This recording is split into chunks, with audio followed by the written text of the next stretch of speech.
जय हिंद। आप सभी का स्वागत है आज के वीडियो में। तो आज के वीडियो के अंतर्गत हम फिजिक्स का एक इम्पोर्टेंट टॉपिक है वो है चिन्ह परिपाटी। आज के वीडियो के अंतर्गत हम लोग चिन्ह परिपाटी को समझेंगे। तो आइए समझते हैं कि चिन्ह परिपाटी क्या होता है। देखिए, चिन्ह परिपाटी को जो हम लोग इंग्लिश में बोलते हैं वो होता है साइन कन्वेंशन। साइन कन्वेंशन इसको हम लोग इंग्लिश में बोलते हैं। ठीक है, अब समझते हैं कि हमारा साइन कन्वेंशन क्या होता है।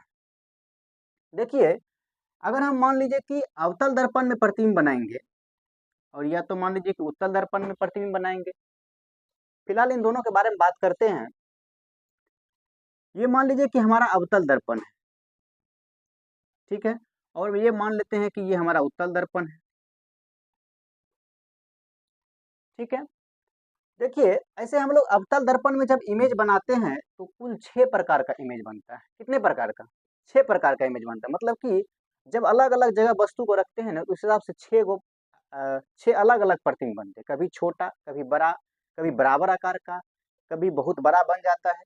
इस तरह से इन सभी में हम अंतर स्पष्ट करने के लिए जो परिपाटी का उपयोग करते हैं, उन्हीं को हम लोग चिन्ह परिपाटी कहते हैं। थोड़ा-सा इसको डिटेल में समझते हैं इन बात को।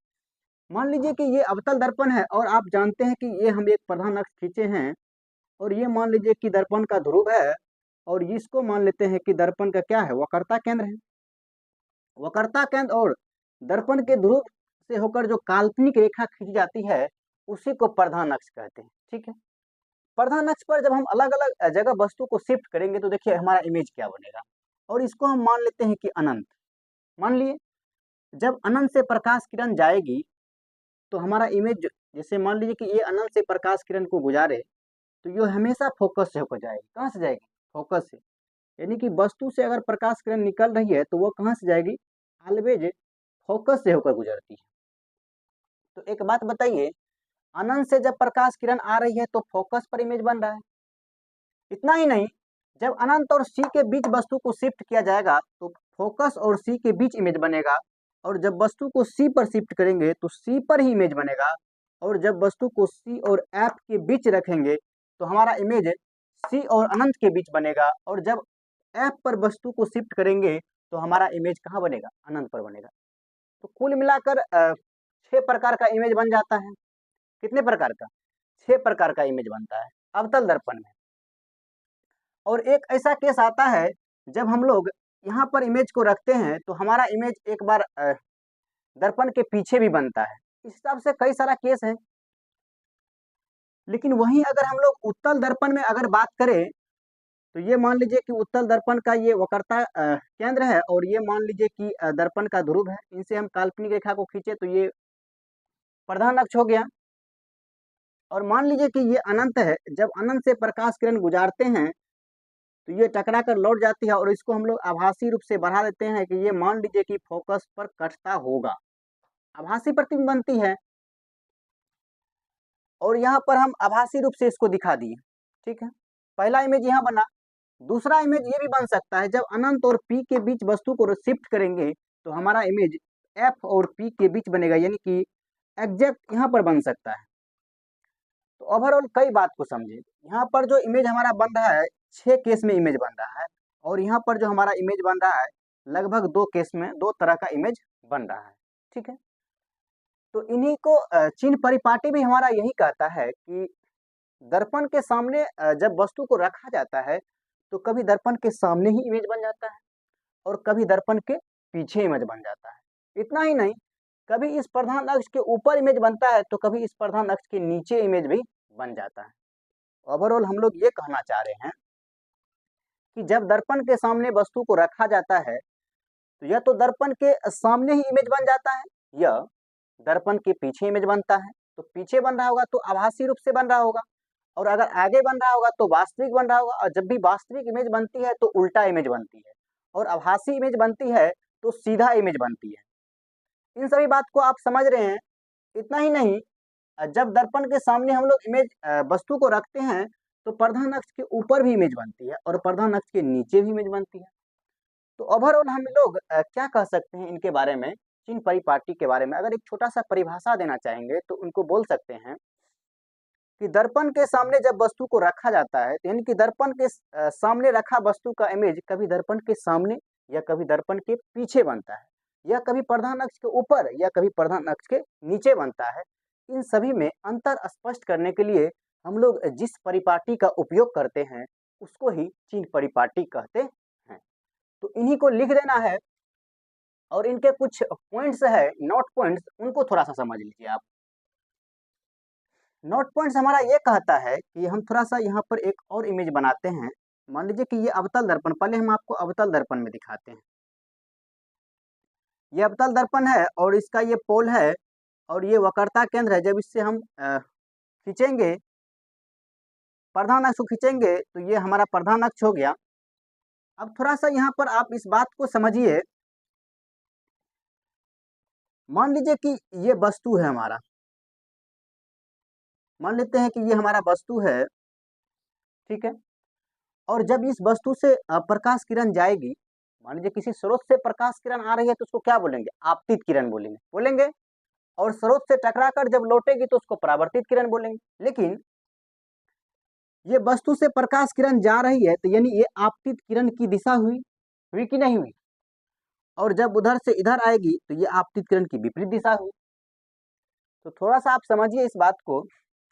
आपतित किरण की दिशा में जो मापी गई दूरी, सबसे पहले इस बात को समझिए कि दर्पण में जितना भी दूरी को मापा जाता है, जितना भी दूरी मापेंगे, चाहे वह वस्तु दूरी हो या प्रतिबिंब दूरी हो, जितना भी दूरी होता है, सब का सब दूरी कहाँ से मापी जाती है?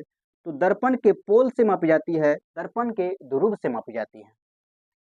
तो एक नोट करके आप ये लिख सकते हैं कि दर्पण में जितना भी दूरी है वह कहाँ से मापी जाती है? तो पोल से, जिसको हम लोग पी से रिप्रेजेंट करते हैं और इसे हिंदी में हम लोग ध्रुव बोलते हैं, ठीक है।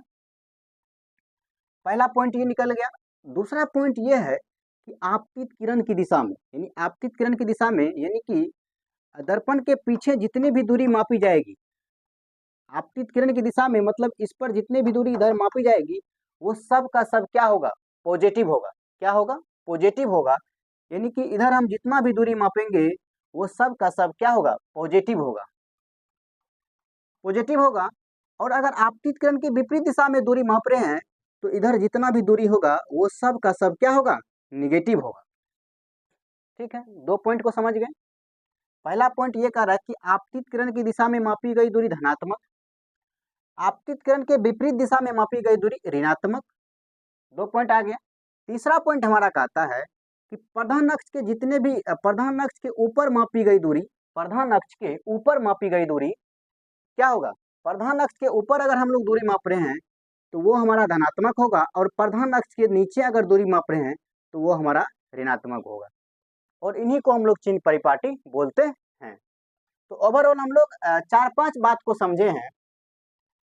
वो मेरा मेन बात यह है कि दर्पण में जितना भी दूरी माप रहे हैं वो सब का सब पोल से माप रहे हैं।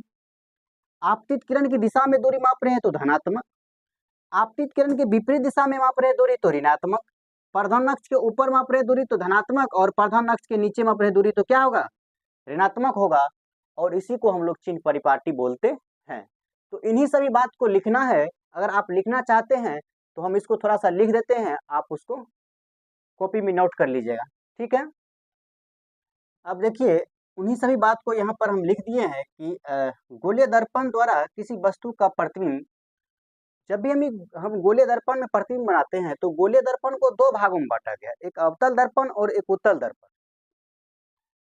तो जब भी हम अवतल या उत्तल में हम प्रतिबिंब बनाएंगे तो कभी दर्पण के सामने बनता है तो कभी दर्पण के पीछे बनता है, कभी दर्पण के आगे बन जाएगी या कभी दर्पण के पीछे बन जाएगी। इन सभी स्थिति में जब हम अंतर स्पष्ट करेंगे, बताइए अंतर स्पष्ट करने के लिए कुछ ना कुछ उनका साइन होना चाहिए कि नहीं? कभी धनात्मक होगी कभी ऋणात्मक होगी, तभी ना हमें पता चलेगा कि दर्पण का कभी प्रतिबिंब पीछे बन रही या आगे बन रही। जैसे मान लीजिए अगर यहाँ पर अवतल दर्पण है, अगर दर्पण का यहाँ पर प्रतिबिंब अगर पीछे बनेगी, कहाँ बनेगी? पीछे बनेगी। तो प्रतिबिंब अगर पीछे बनेगी तो क्या होगा? तो प्रधान अक्ष के नीचे बनेगी तो बोलेंगे ऋणात्मक, अगर प्रधान अक्ष के ऊपर बनेगी तो बोलेंगे धनात्मक। तो ओवरऑल हम लोग ये कहना चाह रहे हैं कि इन्हीं दोनों चीज में अंतर स्पष्ट करने के लिए हम लोग एक परिपाटी का उपयोग कर रहे हैं।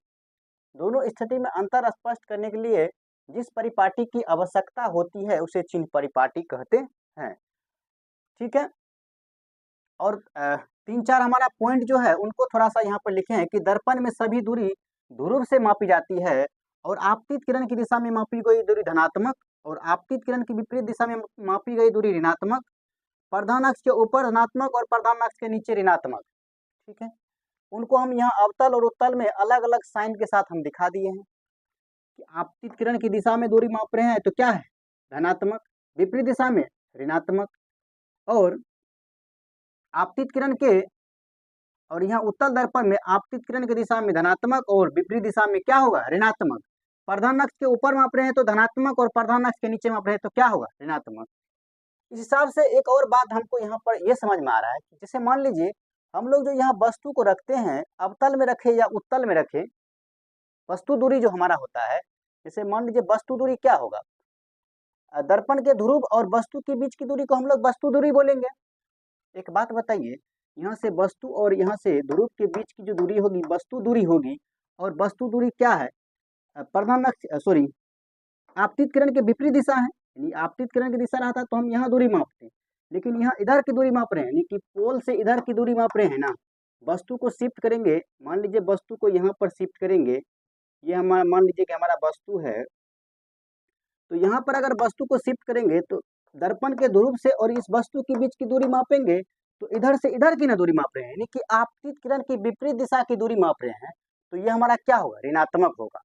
और इस हिसाब से हम उत्तल दर्पण में भी अगर देखेंगे तो मान लीजिए कि हम वस्तु को अगर यहाँ शिफ्ट करेंगे, ये हमारा वस्तु है मान लीजिए, तो ये हमारा पोल है, तो पोल से इधर की दूरी मापेंगे, इधर की दूरी मापेंगे, तो बताइए आपतित किरण की दिशा की दूरी मापते तो हम यहाँ से यहाँ की दूरी मापते, लेकिन यहाँ से यहाँ की दूरी माप रहे हैं, तो आपतित किरण की विपरीत दिशा की दूरी माप रहे हैं, इसीलिए यहाँ भी हमारा वस्तु दूरी क्या होगा, ऋणात्मक होगा।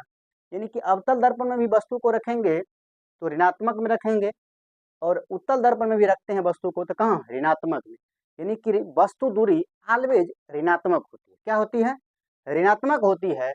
अब बात यह है कि प्रतिबिंब बन रहा है दर्पण के पीछे बन रहा है, क्या प्रधान अक्ष के ऊपर बन रहा है, कब नीचे बन रहा है, तो कभी धनात्मक हो सकती है, कभी ऋणात्मक हो सकती है। तो प्रतिबिंब दूरी कोई निश्चित नहीं है, कभी धनात्मक भी हो सकती है, कभी ऋणात्मक भी हो सकती है, लेकिन वस्तु दूरी आपका 100% ट्रू कथन है कि हमेशा वस्तु दूरी आपका ऋणात्मक होगा। ठीक है, तो अगर आप समझ गए होंगे तो फिर मिलते हैं किसी अन्य टॉपिक के साथ फिर नेक्स्ट वीडियो में। तब तक के लिए जय हिंद।